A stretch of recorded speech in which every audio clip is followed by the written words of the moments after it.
So ఇక్కడ రీజనింగ్కి సంబంధించి మనకున్నటువంటి సిలబస్లో the main topics okay. So మేజర్గా మనకి ఇక్కడ క్రిటికల్ రీజనింగ్లోని టాపిక్స్ అనేవి చాలా ఇంపార్టెంట్ టాపిక్స్ అవి. సో క్రిటికల్ రీజనింగ్లోని టాపిక్స్లో ఇంపార్టెంట్ టాపిక్స్ ఏమేమి ఉంటాయి ఒకసారి ఓవర్వ్యూ చూసి దాంట్లో మనకి ఆ ఫస్ట్ టాపిక్ మనం ఇవాళ డిస్కస్ చేయబోతున్నాం. సో స్టేట్మెంట్స్ అండ్ అజంప్షన్స్ అనేటువంటి topic. So very important topic ఇది కూడా. సో మరి ఈ టాపిక్లో క్వశ్చన్స్ ఎలా చేయాలి ఏంటి అనేది మనం కంప్లీట్గా చూద్దాం ఇక్కడ. సో మనకి క్రిటికల్ రీజనింగ్ అనేటువంటిది దీంట్లో క్వశ్చన్స్ చేయాలని అంటే ఫస్ట్ మనకి క్వశ్చన్ అటెండ్ చేయాలన్నా వద్దా అనేది ఒక థాట్ వస్తుంది. సో మనం ఆ క్వశ్చన్ చూడంగానే సగం భయపడతాం. బట్ అవేం లేకుండా సింపుల్గా ఆ క్వశ్చన్స్ ఎలా అటెండ్ చేద్దాం అనేది ఈ సెషన్లో మనం కంప్లీట్గా డిస్కస్ చేద్దాం. ఓకేనా? రైట్.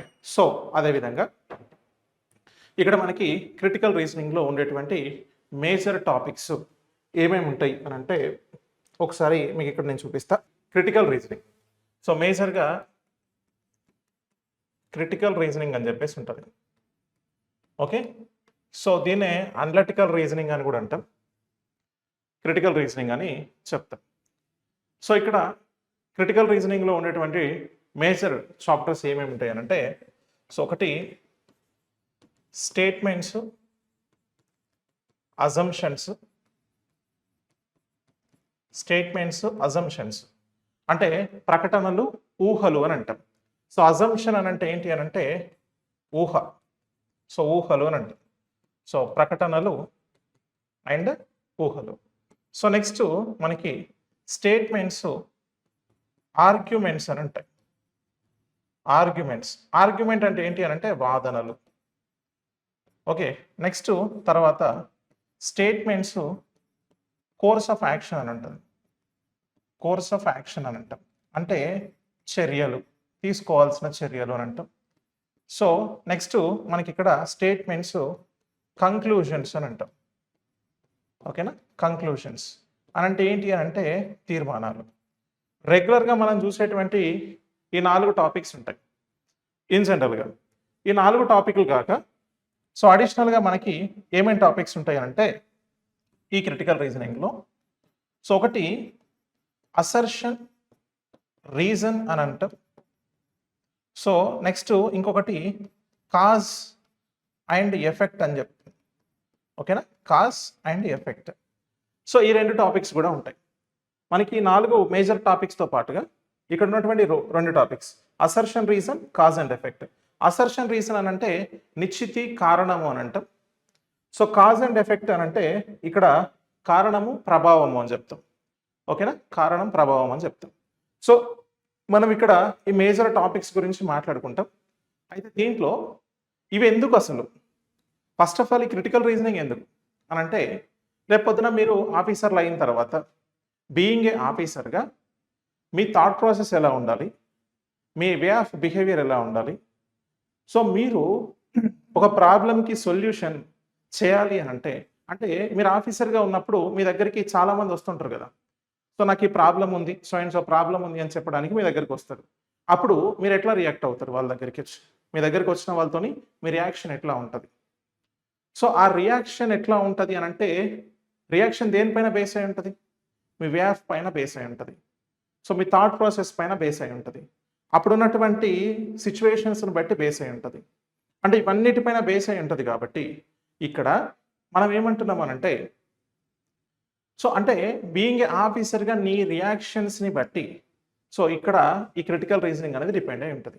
సో మీరు ఒకసారి చూడండి, అజంప్షన్ అని అంటున్నాం ఊహ. సో ఊహ అంటే ఎట్లా ఉంటుంది అంటే నీ ఇమాజినేషన్. అవునా? ఇమాజినేషన్ అంటే నీ దగ్గరికి అంటే ఫర్ ఎగ్జాంపుల్ మీ పై ఆఫీసరు రేపు ఒక మీటింగ్ ఉంది అని చెప్పేసి లేదు అని అంటే నీకు ఒక సర్క్యులర్, ఒక నోటీస్ ఇచ్చిండు.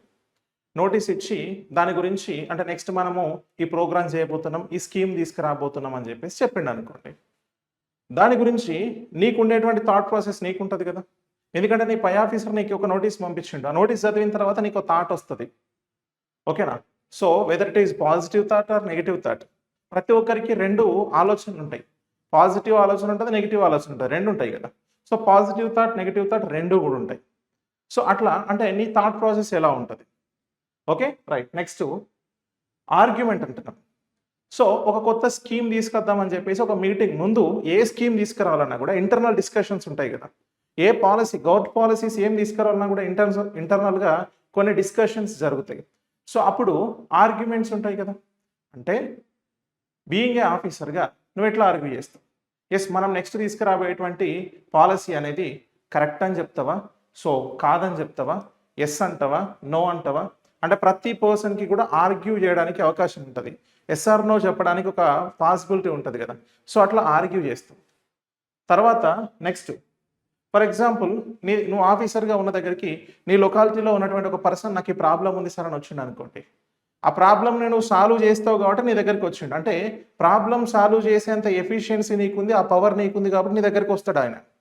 వచ్చిండు అని అంటే నువ్వు ఆ ప్రాబ్లమ్ని సాల్వ్ చేయడం కోసం ఒక స్టెప్ తీసుకోవాలి కదా, ఏదో ఒక రియాక్షన్ ఇవ్వాలి కదా. That means course of action, చర్య. అంటే నీకు రిప్రజెంటేషన్ ఇచ్చి సార్ నాకు ఈ ప్రాబ్లం ఉంది అని అంటే ఎస్ నేను సాల్వ్ చేస్తా అని చెప్పి చెప్తావు కదా. That is action, course of action అంట. సో ఇక్కడ నెక్స్ట్ కంక్లూజన్. సో ప్రాబ్లంకి కంక్లూజన్ చేస్తాం కదా. సో ప్రాబ్లంకి ఫైనల్ సొల్యూషన్ ఉంటుంది చూసారా, దట్ మీన్స్ కంక్లూజన్. నేను ఆ పర్టికులర్ టాపిక్ వచ్చిన తర్వాత what is mean by course of action, what is mean by conclusion నేను వెరీ క్లియర్ కట్గా మీకు ఎక్స్ప్లెయిన్ చేస్తా. బట్ ఒక ఓవర్ వ్యూ ఇస్తున్నా వాట్ ఈస్ మీన్ బై మన క్రిటికల్ రీజనింగ్లో ఏమేమి ఉంటాయని తెలపడం కోసం. సో తర్వాత assertion reason, so and cause and effect, ఈ రెండు టాపిక్స్ ఉంటాయి. అసర్షన్ రీజన్ అని అంటే కంప్లీట్గా జిఎస్కి రిలేటెడ్గా ఉంటుంది. అంటే మీకు జనరల్ స్టడీస్కి సంబంధించినటువంటి టాపిక్స్ ఉంటాయి కదా, వాటన్నిటికీ రిలేటెడ్గా ఉండేటువంటిది అసర్షన్ రీజన్. మరి ఇక్కడ ఎందుకు వచ్చింది సార్ అంటే రీజనింగ్లోనే ఉంటుంది అది. ఓకేనా, మీకు జిఎస్లో సపరేట్గా అడుగుతారు, రీజనింగ్లో కూడా సపరేట్గా అడుగుతారు. And next cause and effect. Cause and effect అంటే కారణం ప్రభావం. సో అంటే ఏ కారణం లేకుండా మనకి ఎఫెక్ట్ కారు కదా. సో ఏదో ఒక రీజన్ వల్లనే నువ్వు ఎఫెక్ట్ అవుతావు. సో ఎందుకు ఇట్లా బాధపడుతున్నావు అని అంటే ఈ ప్రాబ్లం వల్ల బాధపడుతున్నావు అంటావు. అంటే ప్రాబ్లం అనేది కాజ్, నువ్వు బాధపడుతున్నావు అనేది ఎఫెక్ట్. సో అట్లా.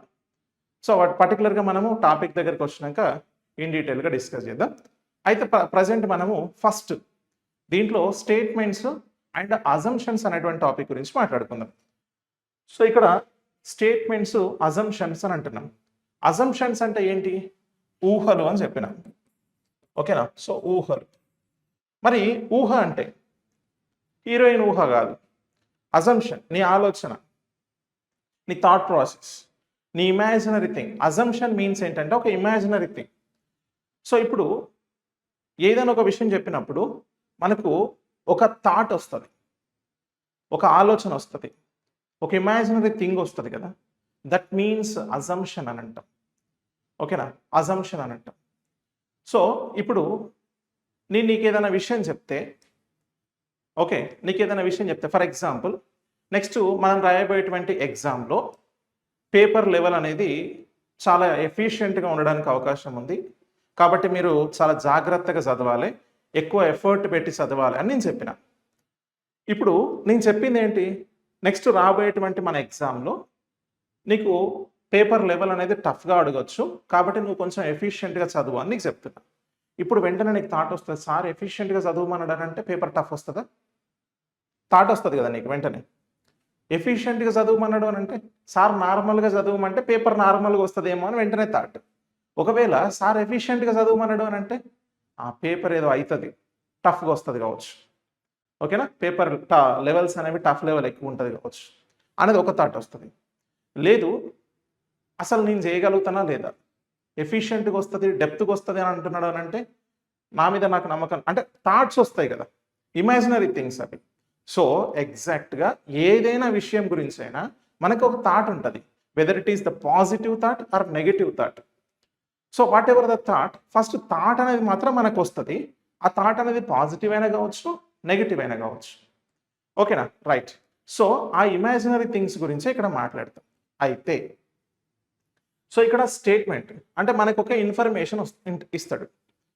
ఓకేనా, స్టేట్మెంట్ అండ్ అజంప్షన్స్లో స్టేట్మెంట్లో ఒక ఇన్ఫర్మేషన్ ఉంటుంది, అజంప్షన్స్లో మినిమం రెండు అజంప్షన్స్, రెండు స్టేట్మెంట్స్ లాగా ఉంటాయి, రెండు ఉంటాయి లేదా అంతకంటే ఎక్కువ కూడా ఉండొచ్చు. సో మినిమం 2 ఉంటాయి. ఆ 2 అజంప్షన్స్‌లో స్టేట్మెంట్‌ని బట్టి ఏ అజంప్షన్ అనేది ట్రూ అవుతది, ఏ అజంప్షన్ అనేది ఫాల్స్ అవుతది, లేదా 2 అజంప్షన్స్ కూడా సరిపోతాయా? అంటే అక్కడ ఉన్నటువంటి సీన్ ఆఫ్ సిట్యుయేషన్‌కి ఆ 2 అజంప్షన్స్ కూడా ఎస్టాబ్లిష్ అవుతాయా? సరిపోతాయా? అనేది మనం చెక్ చేస్తాం. ఓకేనా? రైట్. సో అయితే ఇప్పుడు అసలు స్టేట్మెంట్స్ అండ్ అజంప్షన్స్‌లో క్వెషన్స్ చేయాలనంటే మనం ఏం ఫాలో కావాలి అనంటే ఫస్ట్ ఆఫ్ ఆల్ మీరందరూ కూడా ఈ క్రిటికల్ రీజనింగ్‌లోనే టాపిక్ చేసేటప్పుడు నేను ఆఫీసర్‌ను అనేది ఫిక్స్ అయిపోవాలి ఫస్ట్ మీరు. ఓకేనా? నేను ఆఫీసర్‌ను అని ఫిక్స్ అయిపోవాలి. ఇప్పుడు మీరందరూ క్లాస్ వింటున్నారు కదా! మీరంతా ఆఫీసర్‌లు ఇప్పుడు. ఫిక్స్ అయితున్నారు కదా! ఫిక్స్ అయిపోండి. ఎందుకు సార్ ఇప్పుడే ఆఫీసర్‌లని ఎందుకు ఫిక్స్ అవ్వాలి?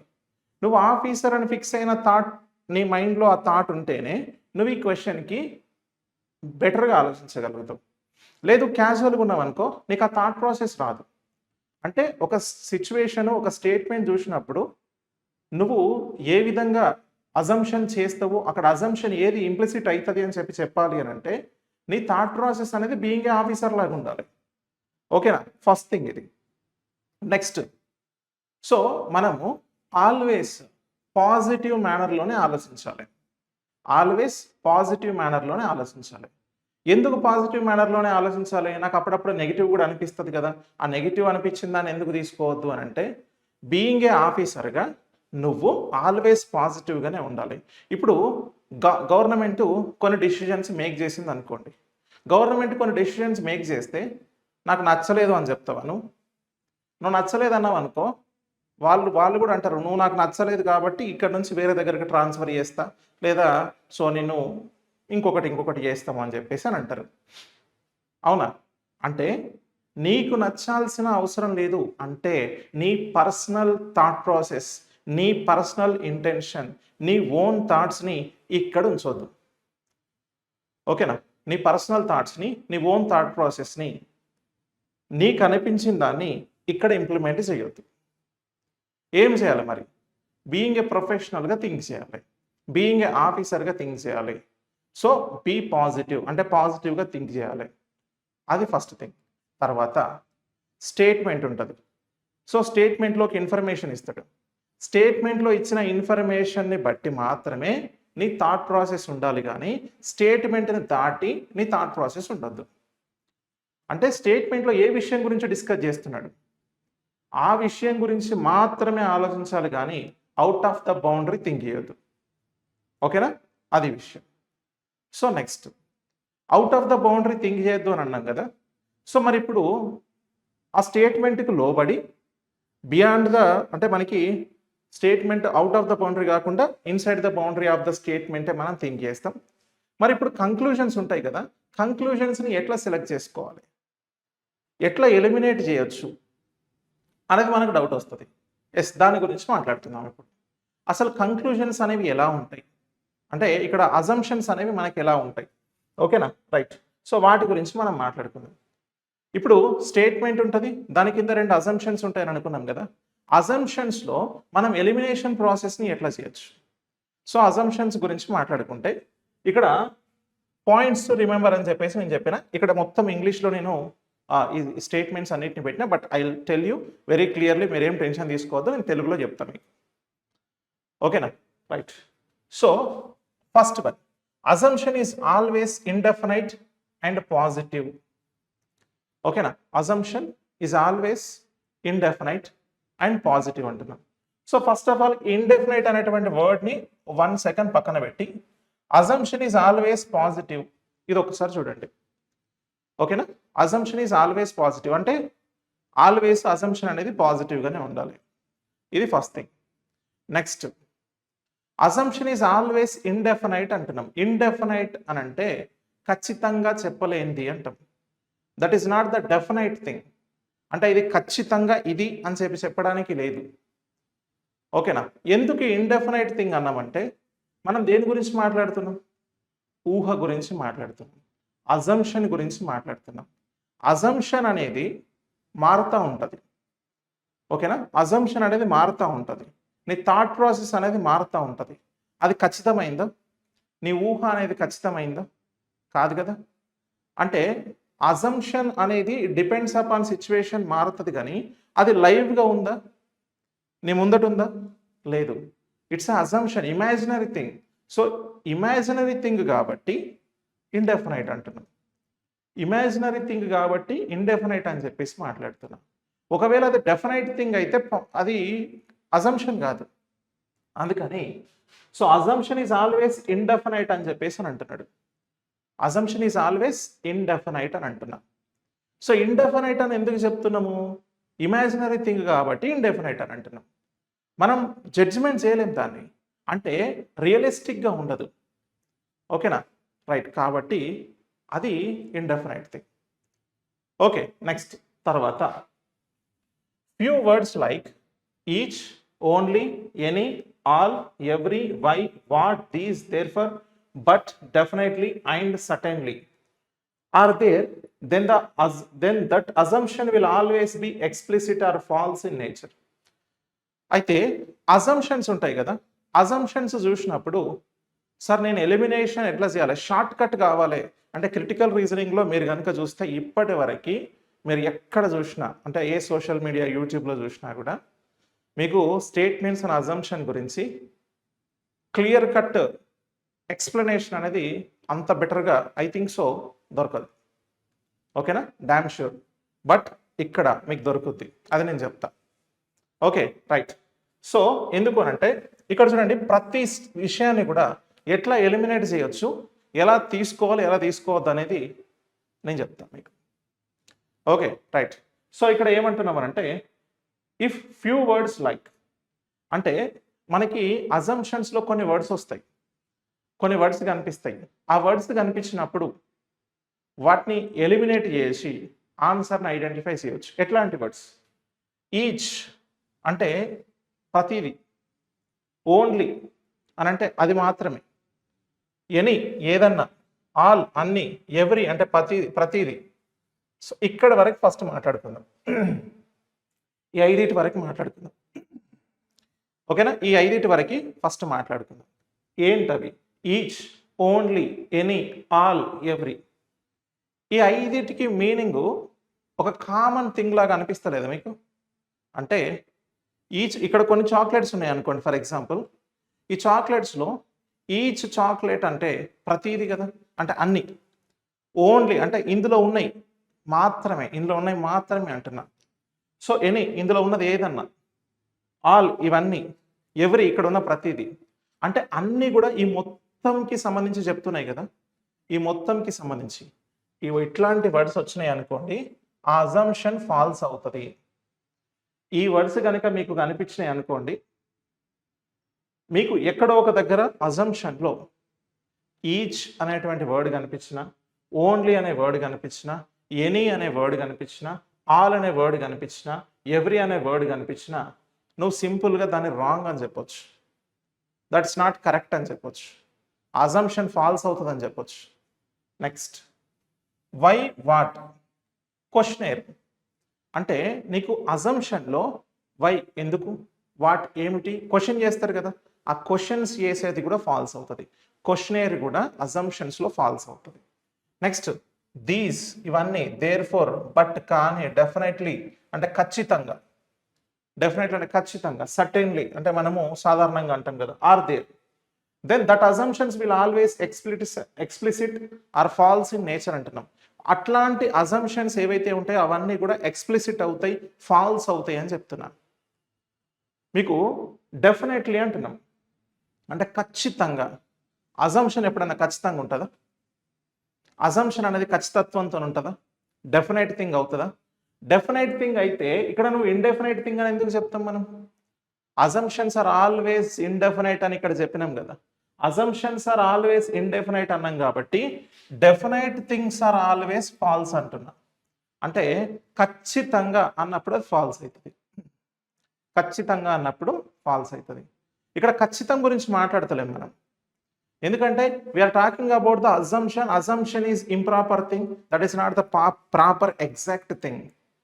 So that is improper thing. So that's why మనం దాన్ని ఇండెఫినైట్ అంటున్నాం, డెఫినైట్ అనట్లేదు.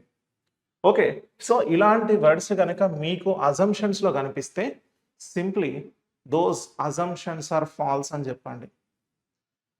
ఓకేనా? నెక్స్ట్ తర్వాత some words like some, to large extent, many, much exist in the assumption, then that assumption will always be implicit true. So కొన్ని words ఇక్కడ మనము falls అయ్యే వర్డ్స్ గురించి చూసినాం. ఇప్పుడు ఇక్కడ ఏం చెప్తున్నానంటే some, to large extent. Some అంటే కొన్ని, అన్నిటి గురించి మాట్లాడట్లేదు. ఇక్కడ అన్ని ఫాల్స్ అన్నాం కాబట్టి కొన్ని గురించి మాట్లాడుతున్నాం. సమ్ అంటే కొన్ని. టు లార్జ్ ఎక్స్టెంట్ మనము జనరల్గా మనం మాట్లాడుకుంటాం కదా, ఎంత దూరమైనా పోతాను నేను నీకోసం అంటారు మీ ఫ్రెండ్స్ కోసం. అంటే at a large extent, to a large extent అని అంటాం మనం. సో అట్లా మెనీ అంటే చాలా, మచ్ అన్న కూడా చాలా అనేది చూపిస్తుంది. ఓకే, ఇక్కడ మీరు ఈ వర్డ్స్ చూడండి. ఈ వర్డ్స్ చూస్తే మీకు ఇక్కడ డెఫినైట్ వర్డ్స్ కనిపిస్తున్నాయి, ఇక్కడ ఇండెఫినైట్ వర్డ్స్ కనిపిస్తున్నాయి. ఓకేనా? చాలా క్లియర్గా జాగ్రత్తగా చూడండి. ఇది ఒక్కటి అర్థమైంది అనుకో, క్వశ్చన్ని మీరు ఆడుకుంటారు. ఇక్కడ డెఫినైట్ థింగ్స్ అంటే ఖచ్చితంగా చెప్పగలిగేటువంటి వర్డ్స్ ఉన్నాయి కాబట్టి తీసేసినాం. ఖచ్చితంగా డిఫైన్ చేయలేనటువంటి వర్డ్స్ ఉన్నాయి కాబట్టి దాన్ని యాక్సెప్ట్ చేసినాం. గివ్ మీ సమ్ వాటర్ అంట. సమ్ వాటర్ అంటే ఏంటి?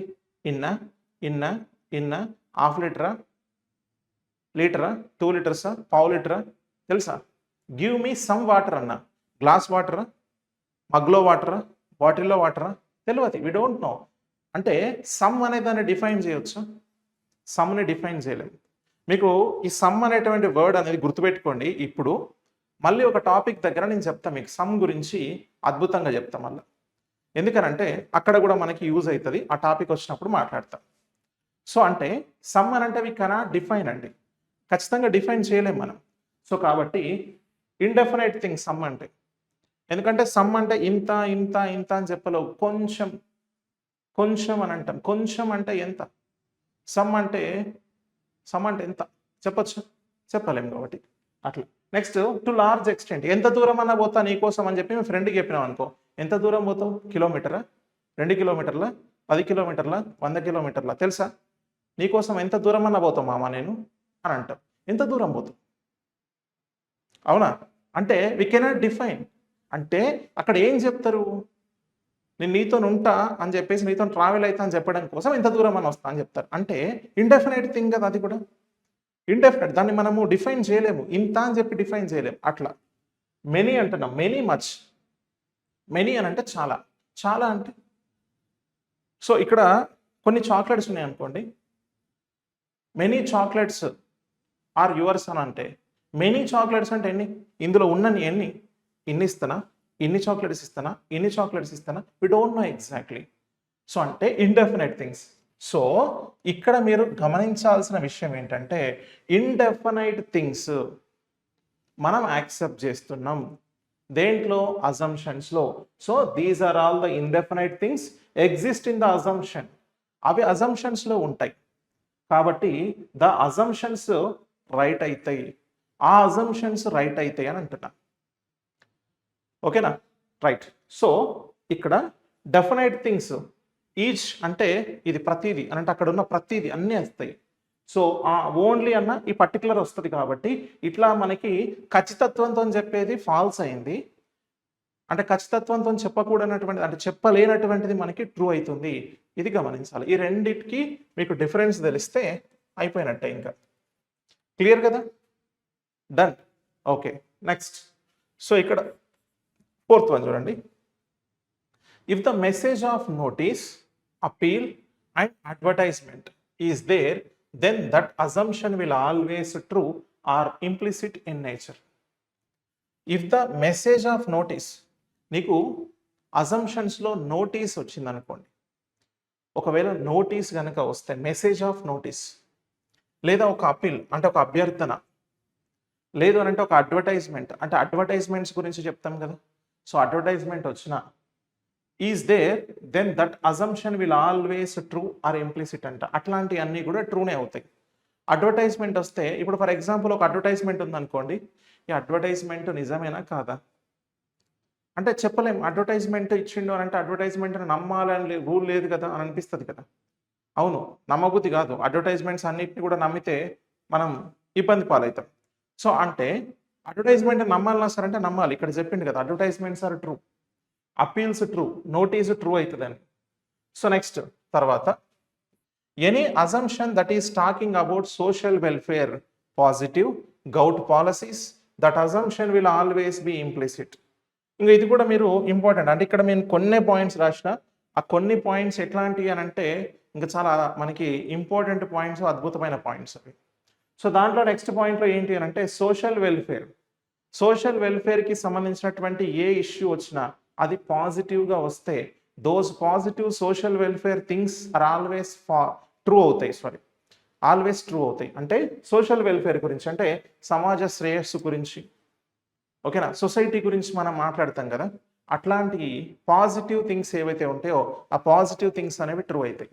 అలాగే గౌట్ పాలిసీస్ అంటే గవర్నమెంటు ఈ పాలసీని తీసుకొచ్చింది, లేదా గవర్నమెంట్ ఏదో ఒక పాలసీ గురించి మాట్లాడుతుంది అని అంటే ఆ పాలసీ గురించి మాట్లాడేటువంటి ఏ విషయమైనా about govt policy that is always true.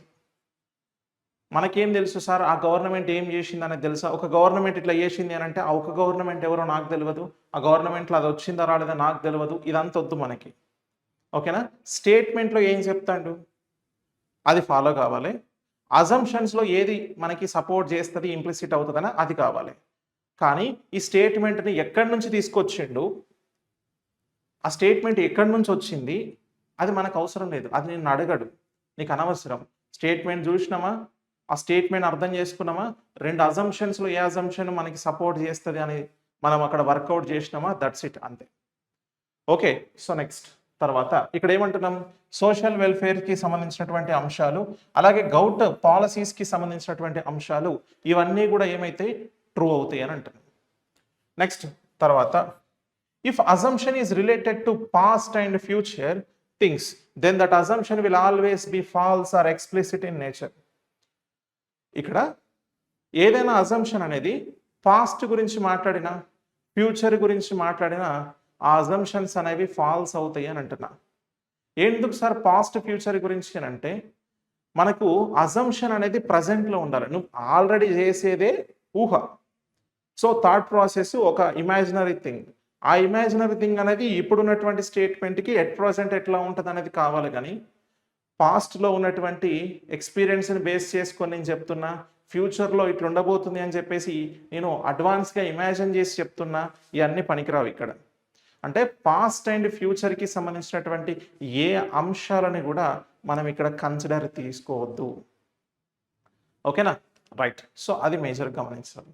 Next తర్వాత if any assumption shows the word like suggestion, order, request then that will always be implicit. ఏదన్నా అజంప్షన్ మనకి so shows the word like అంటే సజెషన్స్ని ఏమన్నా ఇచ్చింది అనుకోండి, సజెషన్స్ని చూపిస్తున్నా, లేదా ఆర్డర్స్ కనుక ఉన్నా, ఓకేనా? సో, ఏదన్నా ఆర్డర్ కనుక ఉన్నా, లేదు రిక్వెస్ట్లు కనుక ఉన్నా, సో ఇవి ట్రూ అవుతాయి, ఇవి నిజం అవుతాయి అని అంటున్నా. ఓకేనా? Those assumptions are always true here. Okay. So, అంటే మనకి సజెషన్, కొన్నిసార్లు సజెషన్ చేస్తాం కదా, ఏదైనా ఒక విషయానికి సజెషన్ చేస్తుంటాం, సజెషన్ ట్రూ అవుతుంది. ఆర్డర్, కొన్నిసార్లు ఆర్డర్ చేస్తూ ఉంటారు. నువ్వు ఆఫీసర్గా ఉన్నప్పుడు సో నీ యొక్క ఆ అజంప్షన్ అనేది ఆర్డర్ లాగా ఉండొచ్చు కదా, సో ఆర్డర్స్ అనేవి కూడా ట్రూ అవుతాయి. నెక్స్ట్ రిక్వెస్ట్, కొన్నిసార్లు సిచ్యువేషన్ బట్టి రిక్వెస్ట్ కూడా ఉంటుంది, అజంప్షన్ అనేది రిక్వెస్ట్ఫుల్గా కూడా ఉంటుంది. సో కాబట్టి those are all true here. ఓకేనా? సో ఇవి మేజర్ పాయింట్స్ టు రిమెంబర్ అండి. సో ఈ మేజర్ పాయింట్స్ని మనం గుర్తుపెట్టుకోవాలి. ఇవి కనుక మీకు గుర్తుంటే క్వశ్చన్స్ అనేవి చేయడం చాలా సింపుల్. సో ఐ థింక్ ఇక్కడ వరకు మీ అందరికీ కూడా క్లియరా, అర్థమైందా? So if it is clear మనం ఇప్పుడు క్వశ్చన్స్లోకి వెళ్ళిపోదాం. సో ఇది మనకి introduction about so statements and అజంప్షన్స్కి సంబంధించినటువంటి ఒక ఇంట్రో. ఓకే. సో దీన్ని బేస్ చేసుకొని మనం క్వశ్చన్స్ని చూద్దాం. సో ఒక్కో క్వశ్చన్ స్టేట్మెంట్ ఏం అడుగుతాడు, దానిలో అజంప్షన్స్ ఎట్లా ఉంటాయి, మనం ఎట్లా పిక్ చేసుకోవాలి, ఎట్లా ఎలిమినేట్ చేస్తాం, ఇవన్నిటి గురించి కూడా మనం మాట్లాడుకుందాం.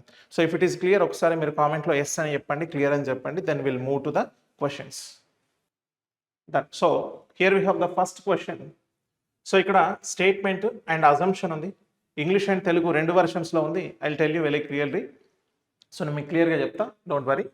సో స్టేట్మెంట్ ఏం చెప్తున్నారు అని అంటే ఇక్కడ you are here by appointed as a programmer with a probation period of 1 year and your performance will be reviewed at the end of the period for confirmation. A line in an appointment letter. Assumptions. The performance of an individual generally is not known at the time of appointment. Generally, an individual tries to prove his worth in the probation period. So ఇక్కడ మనకి ప్రకటన ఏం చెప్తున్నారు అంటే మిమ్మల్ని 1 సంవత్సరం probation కాలంతో ప్రోగ్రామర్గా నియమించబడుతున్నారు.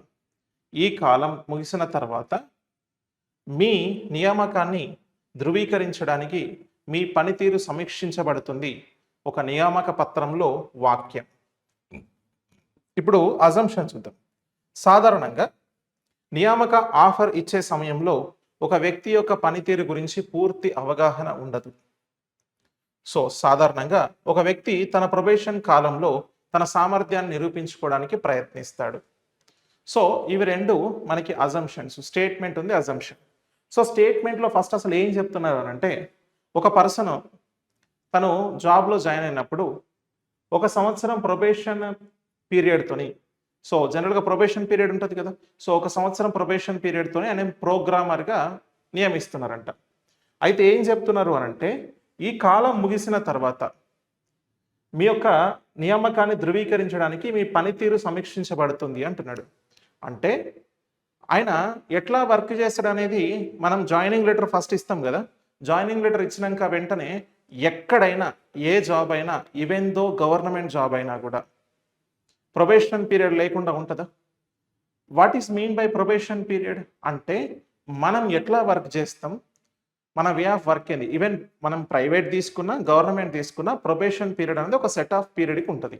ఎందుకు డిజైన్ చేస్తారా ప్రొబేషన్ పీరియడ్ అనేది అంటే మన వే ఆఫ్ ఎట్లా ఉంటుంది, మనం వర్క్ ఎట్లా చేస్తాం, సో మన వే ఆఫ్ బిహేవియర్ ఎట్లా ఉంటుంది, ఇవన్నీ అంటే మన పని విధానాలు అన్నిటినీ సమీక్షించుకోవడం కోసం ఆ ప్రొబేషన్ పీరియడ్ అనేది పెడతారు. సో అందుకే అంటున్నారు ఈ కాలం ముగిసిన తర్వాత నీ వర్క్ని మేము అనాలిసిస్ చేసి అప్పుడు నీకు ధృవీకరణ పత్రం అంటే యువర్ అపాయింటెడ్ అంటే పర్మనెంట్గా నిన్ను అపాయింట్ చేస్తున్నాం అన్నట్టుగా చెప్తాం అనేది ఒక నియామక పత్రంలో ఆ స్టేట్మెంట్ ఉంది. ఇప్పుడు నీ థాట్ ప్రాసెస్, ఇప్పుడు నీ అజంప్షన్, నీకు ఆలోచన వస్తుంది కదా. ఫస్ట్ నువ్వు స్టేట్మెంట్ మాత్రమే చూడు, స్టేట్మెంట్లో ఉన్న విషయాలను మాత్రమే జాగ్రత్తగా గమనించు. స్టేట్మెంట్లో ఉన్న విషయం చూసిన తర్వాత నీకేం థాట్ వస్తుంది అనేది మనం మాట్లాడుకుందాం.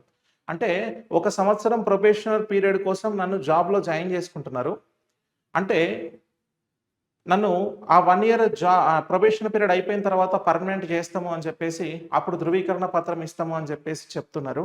అంటే ఇప్పుడు నా థాట్ ఏంటి అంటే ఇప్పుడు మనకేం థాట్ వస్తుంది అంటే ఈ ఫస్ట్ 1 yearలోనే అంటే మనకి జాయినింగ్ అప్పుడు ఆయన విధానం ఏంటో తెలియదనే కదా అర్థం. ఆయన విధానం తెలియదు కాబట్టి ఒక 1 year వెయిట్ చేస్తున్నారు అనేది మెయిన్ థింగ్. సో కాబట్టి ఇలా మనం థింక్ చేస్తాం. అయితే ఇక్కడ ఏమి ఇచ్చిండు చూద్దాం. ఇక్కడ ఏమి ఇచ్చిండు అంటే మన సొంత థాట్ ప్రాసెస్ని యూజ్ చేయాలని అంటే it should be related to the స్టేట్మెంట్కి రిలేటెడ్గా మనకు ఉండాలి. సో మనం ఊహలు చూద్దాం. సాధారణంగా నియామక ఆఫర్ ఇచ్చే సమయంలో ఒక వ్యక్తి యొక్క పనితీరు గురించి పూర్తి అవగాహన ఉండదు. అంటే ఈ అపాయింట్మెంట్ లెటర్ ఇచ్చేటప్పుడు ఆయన ఎట్లా వర్క్ చేస్తాడు అనేది కంప్లీట్గా మనకి నాలెడ్జ్ ఉండదు అంటున్నాడు. మరి నిజమేనా ఈ అజంప్షన్ అని అంటే కరెక్ట్. ఓకేనా? ఈ అజంప్షన్ అనేది కరెక్ట్. ఎందుకనంటే the performance of an individual generally not known at the time of appointment. So appointment టైంలో ఆయన వర్క్ ఎట్లా చేస్తాడు అనేది ఎవ్వరికీ తెలియదు. సో ఆయనకు వర్క్ గురించి తెలుసు కానీ ఎట్లా వర్క్ చేస్తాడు అనేది తెలియదు కదా. వర్క్ తెలుసు, ఆయనకు ఆ ఎఫిషియన్సీ ఉంది కాబట్టి నువ్వు ఆయనని జాబ్లో జాయిన్ చేస్తున్నావు. కానీ సో ఆయన ఎట్లా వర్క్ చేస్తాడు అనేది at the time of appointment నీకు తెలియదు. అంటే కొన్ని రోజులు చూస్తే కానీ చెప్పలేను అని అంటాం, చూసిరా అట్లా. సో సెకండ్ వన్, సాధారణంగా ఒక వ్యక్తి తన ప్రొబేషన్ కాలంలో తన సామర్థ్యాన్ని నిరూపించుకోవడానికి ప్రయత్నిస్తాడు అంటున్నాడు. అంటే ప్రొబేషన్ పీరియడ్లో తన సామర్థ్యాన్ని, తన ఎఫిషియన్సీని ప్రూవ్ చేసుకోవడానికి ట్రై చేస్తాడు అని అన్నాం. ఈ ప్రొబేషన్ పీరియడ్ ఎందుకు పెడతారు? ప్రొబేషన్ పీరియడ్ యొక్క పర్ఫార్మెన్స్ని చూసిన తర్వాత ఆయనకి ఏ పొజిషన్ ఇవ్వాలనేది కూడా డిసైడ్ చేస్తారు చాలామంది, అవునా కదా? సో ప్రొబేషన్ పీరియడ్లో నీ పర్ఫార్మెన్స్ని బట్టి కూడా పోస్టింగ్ అనేది అలాట్ చేస్తుంటారు. Yes are no? సో అంటే ఇక్కడ మనకి ప్రొబేషన్ పీరియడ్ ఎందుకు పెట్టారు, ఇక్కడ ప్రొబేషన్ పీరియడ్ గురించి ఎందుకు మాట్లాడారు అని అంటే, సో ఆయన సామర్థ్యాన్ని నిరూపించుకోవడానికి ఆయన ట్రై చేస్తారనే కదా. సో కాబట్టి సెకండ్ వన్ కూడా కరెక్ట్ అవుతుంది. సో ఇక్కడ మనము బియాండ్ ద మనకి అంటే స్టేట్మెంట్కి లోబడి థింక్ చేస్తే ఈ రెండు అజంప్షన్స్ కూడా కరెక్ట్ అవుతున్నాయి.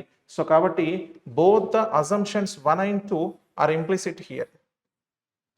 ఓకేనా? బోత్ ద అజంప్షన్స్ ఇంప్లిసిట్ అవుతున్నాయి. సో రెండు కూడా కరెక్ట్ అవుతున్నాయి. సో రెండు అంతర్లీనంగా ఉన్నాయని చెప్తాం మనం. Okay right. సో నెక్స్ట్ క్వశ్చన్కి వెళ్దాం. నెక్స్ట్ క్వశ్చన్కి వెళ్తే ఇక్కడ స్టేట్మెంట్ అండ్ అజంప్షన్స్లో it is desirable to put the child in school at the age of 5 or so.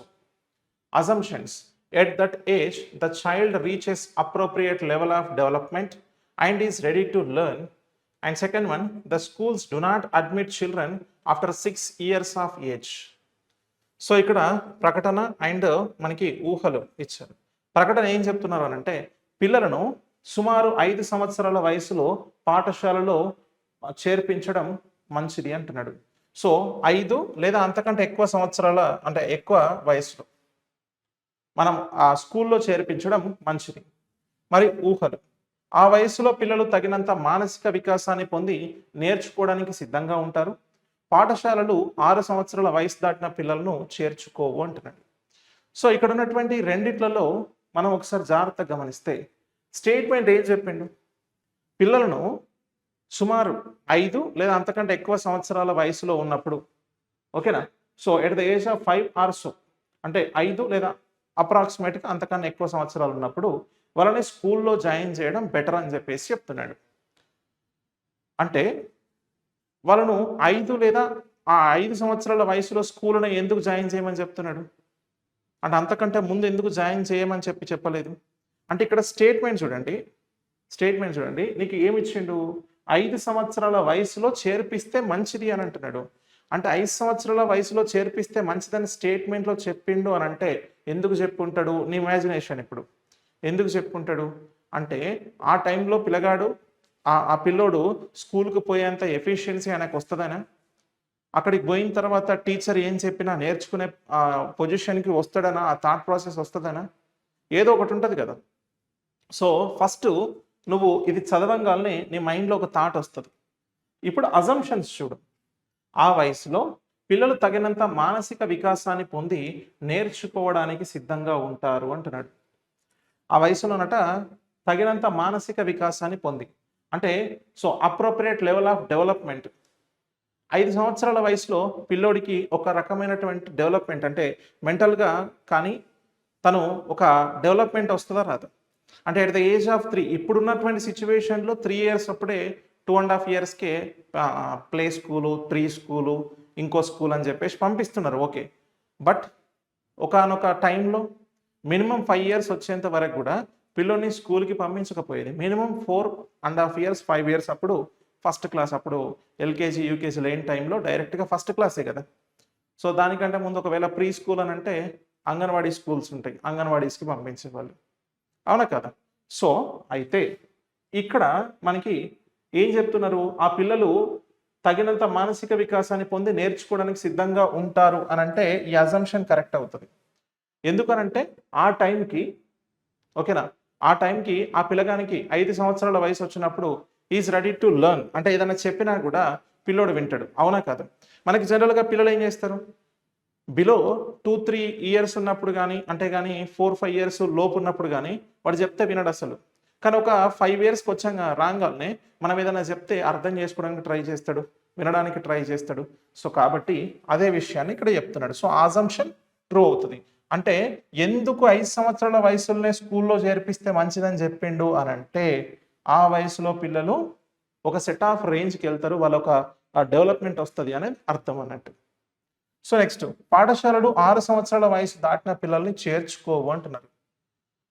అంటే 6 సంవత్సరాల వయసు దాటిన పిల్లల్ని చేర్చుకోరు అని అంటే ఇక్కడ మనము పిల్లల్ని ఏ ఏజ్ నుంచి ఏ ఏజ్ వరకు చేర్చుకుంటున్నారు, ఓ పర్టికులర్ ఏజ్ తర్వాత చేర్చుకోరు అనే విషయాల గురించి ఏమైనా మాట్లాడుతున్నామా? అసలు ఆ థాట్ అదేమన్నా వచ్చిందా మనకి స్టేట్మెంట్లో? రాలే. అసలు దీని గురించి ఇన్ఫర్మేషనే లేనప్పుడు మనం దీని గురించి అస్సలు మాట్లాడొద్దు. సో కాబట్టి సెకండ్ వన్ ఫాల్స్. ఎందుకంటే నీకు 5 లేదా అంతకంటే ఎక్కువ సంవత్సరాలు అని చెప్పిండు అక్కడ. సో సుమారుగా 5 సంవత్సరాల తర్వాత కూడా చేర్చినా కూడా మంచిదే అని చెప్తున్నాడు. సో కానీ 6 సంవత్సరాలు దాటిన పిల్లల్ని చేర్చుకోరు అని చెప్పేసి హౌ కెన్ వి డిసైడ్? మనం చెప్పగలుగుతామా? చెప్పలేము. సో కాబట్టి సెకండ్ వన్ ఫాల్స్. సో ఊహ ఒకటి మాత్రమే అంతర్లీనంగా ఉంది అంటున్నా. So first one is the correct one. ఓకేనా? నెక్స్ట్ తర్వాత క్వశ్చన్కి వెళ్దాం. నెక్స్ట్ చూడండి, statement and assumptions. In order to bring punctuality in our office, we must provide convenience allowance to our employees. In charge of a company tells personal manager. Assumptions. Convenience allowance will not help in bringing punctuality. So discipline and reward should always go hand in hand. So ఇక్కడ ఏం చెప్తున్నారు అని అంటే ప్రకటనలో, మా కార్యాలయంలో సమయపాలన తీసుకురావడానికి మేము మా ఉద్యోగులకు ప్రయాణ భత్యాన్ని తప్పక అందించాలి. ఒక కంపెనీ ఇన్ఛార్జ్ పర్సనల్ మేనేజర్తో చెప్పిన మాట. సో ఊహలు, ప్రయాణ భత్యం ఇవ్వడం వల్ల సమయపాలన తీసుకురావడంలో ఎలాంటి సహాయం ఉండదు.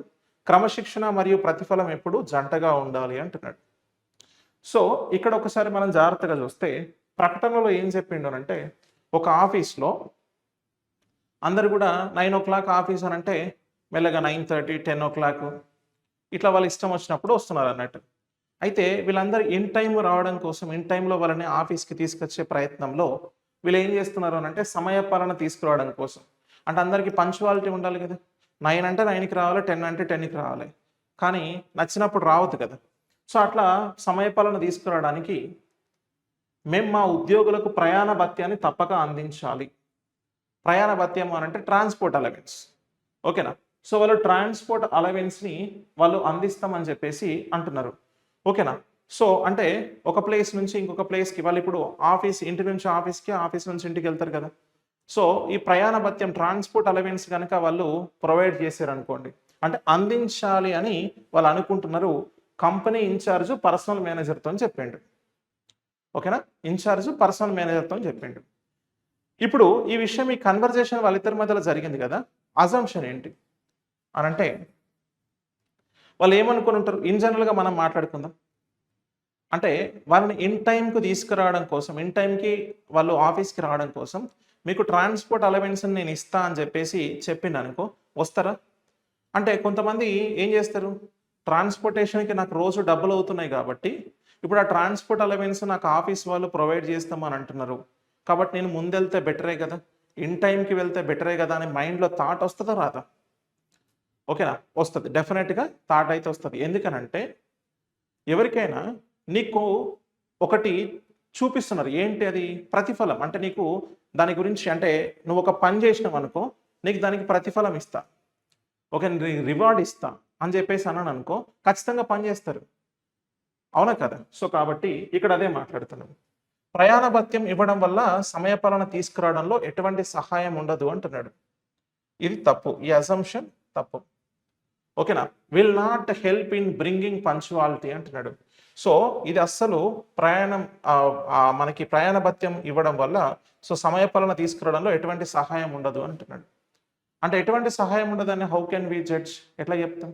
ఎందుకంటే ఆ ప్రయాణ భత్యం ఇస్తే, ఎందుకంటే జాబ్ చేసే వాళ్ళకి మనం ఇచ్చేటువంటి కన్వీనియన్స్ అలవెన్స్ ఎంతో కొంత హెల్ప్ అవుతుందని వాళ్ళకి కూడా తెలుసు కదా. ఎందుకు ఇస్తా అంటాడు ఆయన? ఓకేనా? ఉద్యోగులకు మేము ప్రయాణ భత్యం ఇస్తామని స్టేట్మెంట్లో ఎందుకు చెప్పిండు ఆయన? స్టేట్మెంట్లో చెప్పిండు అని అంటే దానికి ఏదో ఒక రీజన్ ఉంటుంది. అంటే వాళ్ళు అది ఇస్తే కొంత మెల్ట్ అయ్యడానికి ఛాన్సెస్ ఉంటాయి అనే ఉద్దేశంతోనే ఆ మాట చెప్తున్నాడు. సో కాబట్టి ఇప్పుడు దాన్ని తీసుకురావడంలో ఎటువంటి ప్రయోజనం లేదు అని అంటే అది తప్పు. సెకండ్ వన్, క్రమశిక్షణ మరియు ప్రతిఫలం ఎప్పుడూ జంటగా ఉండాలి అంటున్నాడు. సో ఇక్కడ సెకండ్ వన్ కరెక్ట్ అవుతుంది. Discipline and reward should always go hand in hand. అంటే నీకు ఇప్పుడు నేను డిసిప్లిన్గా ఉండాలి, పంచువాలిటీగా ఉండాలి అని చెప్పేసి నన్ను అన్నారు. ఉండడం కోసం మీరు ఏం చేస్తున్నారు? ఒక రివార్డ్ నాకు ఇస్తా అంటున్నారు. రివార్డ్ నాకు ఇస్తే నేనేం చేస్తా? మీకు టైం ఇస్తా. అవునా కదా? నువ్వు నాకు కన్వీనియన్స్ అలవెన్స్ ఇస్తా అన్నావు. ఏమన్నావు? కన్వీనియన్స్ అలవెన్స్ ఇచ్చి టైంకి రా అని చెప్పినావు. ఎస్, నా టైం నీకు ఇస్తా, నేను ఇన్ టైం మెయింటైన్ చేస్తా అని చెప్పేసి అంటున్నాం అన్నట్టు. సో కాబట్టి సెకండ్ వన్ కరెక్ట్ అవుతుంది. So only 2 assumption follows. So only assumption 2 implicit here. Okay, right. So కాబట్టి సెకండ్ వన్ కరెక్ట్ అవుతుంది ఇక్కడ. ఓకేనా, డన్. అయితే ఇది ఒక డౌట్ మనకి, always go in hand and hand కానీ.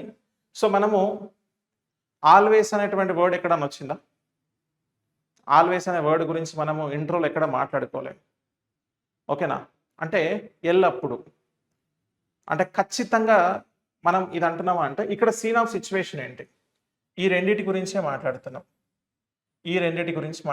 డిసిప్లిన్ అండ్ రివార్డ్ గురించి మాట్లాడుతున్నాం మనం.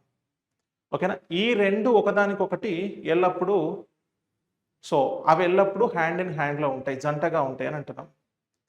ఓకేనా, సో ఈ రెండిటికి సంబంధించినటువంటి థింగ్ ఇది. డన్. నెక్స్ట్ స్టేట్మెంట్లో unemployment allowance should be given to all unemployed Indian youth above 18 years of age. Assumptions: there are unemployed youth in India who needs monetary support. Second one, the government has sufficient funds to provide allowance to all unemployed youth. So ఇక్కడ ఒకసారి చూడండి. Done.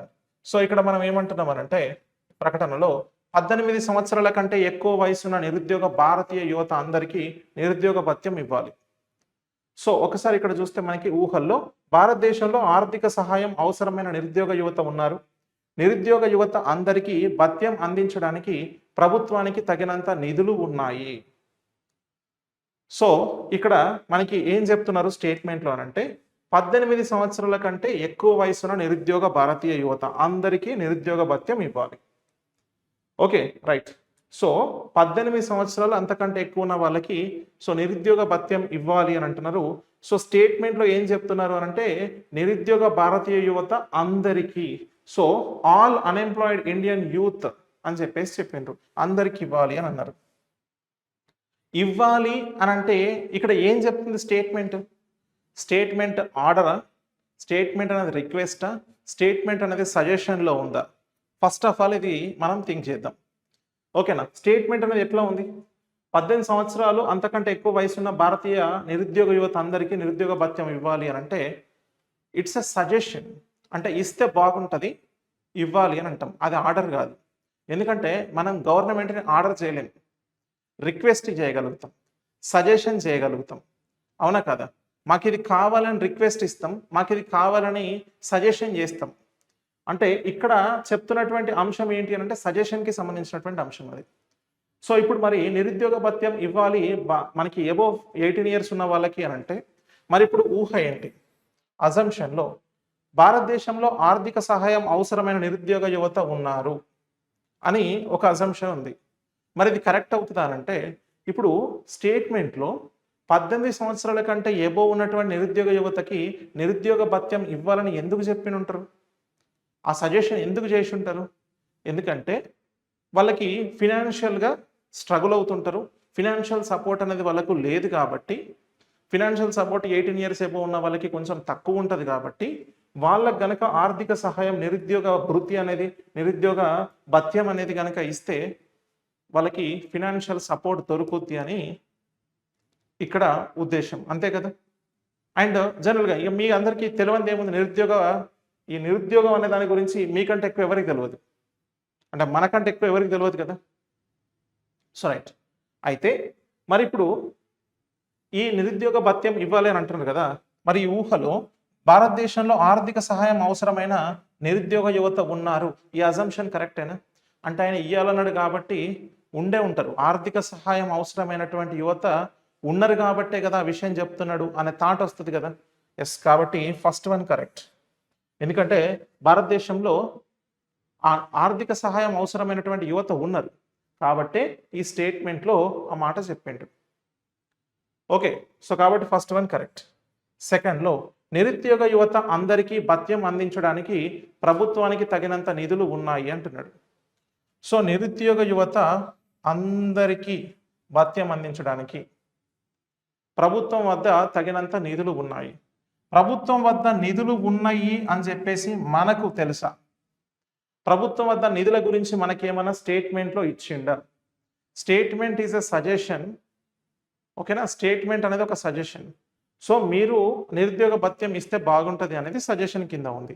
కానీ ఇక్కడ ఏంది? నిరుద్యోగ యువత అందరికీ భత్యం అందించడానికి ప్రభుత్వం వద్ద సరిపడా నిధులు ఉన్నాయనంటే హౌ కెన్ వి, మనం ఎట్లా చెప్తాం సరిపడా నిధులు ఉన్నాయని చెప్పేసి? చెప్పలేము కదా. ఒకవేళ స్టేట్మెంట్లో అట్లాంటి విషయం కనుక ఉంటే మనం చెప్పొచ్చు. అంటే గవర్నమెంటే ఈ డిసిషన్ తీసుకుంటే వాళ్ళ దగ్గర తగినంత నిధులు ఉన్నాయని చెప్పొచ్చు. అప్పుడు ఇక్కడ ఏముంటుంది?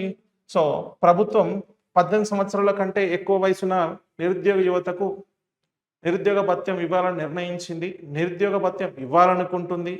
అంటే ప్రభుత్వం ఇవ్వాలనుకుంటుంది అని కనుక చెప్తే మనకప్పుడు ప్రభుత్వం వద్ద నిధులున్నాయి కాబట్టి నిధులున్నాయి అనేది ఈ అజంప్షన్ ఉంటుంది కదా, ఇది అప్పుడు ట్రూ అవుతుంది. ఎందుకంటే వాళ్ళు ఇస్తామని చెప్పిండ్రు కదా, ఇస్తామని ఎట్లా చెప్తారు? వాళ్ళ దగ్గర పైసలు లేకుంటే చెప్తారా? నిధులు లేకుంటే చెప్తారా అని మనకు డౌట్ వస్తుంది కదా. అంటే నిధులు లేకపోతే వాళ్ళు చెప్పారు కదా, నిధులు ఉన్నాయి కాబట్టే వాళ్ళు చెప్తున్నారు. సో కాబట్టి ఇక్కడ సెకండ్ వన్లో అప్పుడు ట్రూ అవుతుంది. సో ఇప్పుడు ఇది ఏమవుతుంది? ఫాల్స్. ఓకేనా? ఇదే విషయము ప్రభుత్వం వద్ద తగినంత నిధులు ఉన్నాయి అనేటువంటి ఈ విషయాన్ని గుర్తుపెట్టుకోండి. అప్కమింగ్లో ఒక క్వశ్చన్ దగ్గర నేను పర్ఫెక్ట్ క్లారిటీ ఇస్తాను. సేమ్ దీనికి రిలేటెడ్గానే ఒక క్వశ్చన్ ఉంటుంది అక్కడ. ఆ క్వశ్చన్ దగ్గర మరి అప్పుడు తగినంత నిధులు ప్రభుత్వం దగ్గర ఉన్నాయి అనేది మనము డెఫినెట్గా ఎట్లా చెప్తాము అనే విషయాన్ని మనం మాట్లాడుకుందాం. ఇక్కడ చూడండి, ప్రభుత్వం వద్ద తగినంత నిధులు ఉన్నాయి అనేది మనం డెఫినెట్గా చెప్తున్నాం, అవునా కదా? ఇక్కడ డెఫినెట్గా చెప్తున్నాం. డెఫినెట్ థింగ్స్ అనేవి ఫాల్స్ కదా. నీకెట్లా తెలుసు డెఫినెట్గా నువ్వెట్లా చెప్తావు నిధులు ఉన్నాయని చెప్పి? చెప్పకూడదు, కాబట్టి false. So only first one మాత్రమే కరెక్ట్ అవుతుంది, ఊహ ఒకటి మాత్రమే అంతర్లీనంగా ఉంది అంటాం. సో నెక్స్ట్ తర్వాత స్టేట్మెంట్ అండ్ అజంప్షన్స్. స్టేట్మెంట్లో if you trouble me I will slap you, a mother warns her child. So assumption, with a warning the child may stop troubling her, all children are basically naughty. So ఇక్కడ ఏమంటున్నారు అని అంటే ప్రకటనలో, నువ్వు నన్ను ఇబ్బంది పెడితే నేను నిన్ను చెంపదెబ్బ కొడతాను. ఒక తల్లి తన బిడ్డని హెచ్చరిస్తుంది.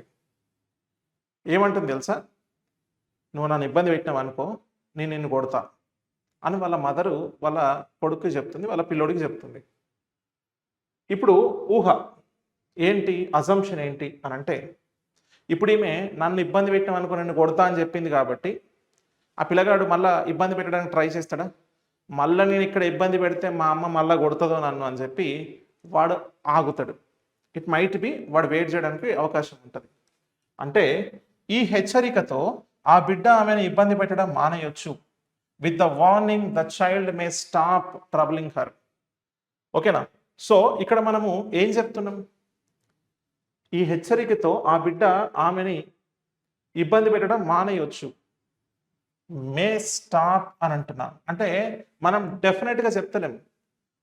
ఇప్పుడు ఆమె అన్నది కాబట్టి వాడు ఖచ్చితంగా ఆమెను ఇబ్బంది పెట్టడిగా అని చెప్పి చెప్తున్నామా? ఖచ్చితంగా ఇబ్బంది పెట్టడని చెప్తున్నామా? We are not talking about the definite thing, we are talking about the indefinite thing. అంటే ఇండెఫినెట్ థింగ్ అంటే ఏంటి? ఏమో ఇక వాడు ఇబ్బంది పెట్టకపోవచ్చు. అంటే ఇబ్బంది పెట్టడం నువ్వు డెఫినెట్గా చెప్తలేవు, చూసినావా? ఇబ్బంది పెట్టకపోవచ్చులే, ఎందుకంటే ఆమె కొడతా అన్నది కదా వాడిని, కాబట్టి వాడు ఇబ్బంది పెట్టడు. So may stop troubling her. So మానేయొచ్చు, there is a possibility. So అంటే indefinite thing are always true కాబట్టి ఇది ట్రూ అవుతుంది. Okay, done. నెక్స్ట్, పిల్లలందరూ సహజంగానే కొంటగా ఉంటారు. All children are basically naughty అంటున్నాడు. ఆల్ అనేటువంటి వర్డ్ యూజ్ చేసిండు కాబట్టి ఫాల్స్ అని చెప్పి. ఎందుకనంటే ఆల్ చిల్డ్రన్, అందరు చిల్డ్రన్స్ గురించి మాట్లాడుతున్నారు. ఇక్కడ అందరు చిల్డ్రన్స్ గురించి ఎట్లా మాట్లాడతాం మనం?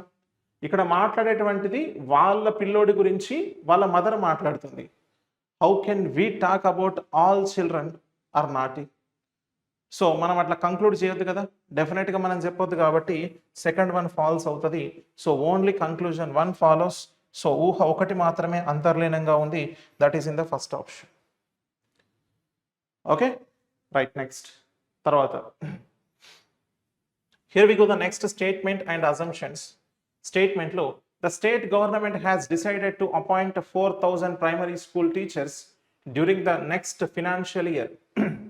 Assumption: there are enough schools in the state to accommodate 4,000 additional primary school teachers. The eligible candidates may not be interested to apply as the government may not finally appoint such a large number of primary school teachers.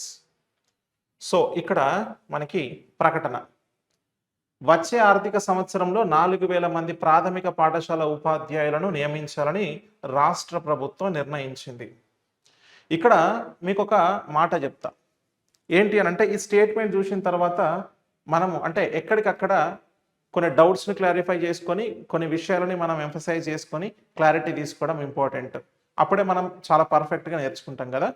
So కాబట్టి ఇక్కడ ఒక విషయం చెప్తా, వచ్చే ఆర్థిక సంవత్సరంలో 4,000 మంది primary school టీచర్స్లని నియమించాలని ఎవరు చెప్పిండ్రు? రాష్ట్ర ప్రభుత్వం నిర్ణయించింది.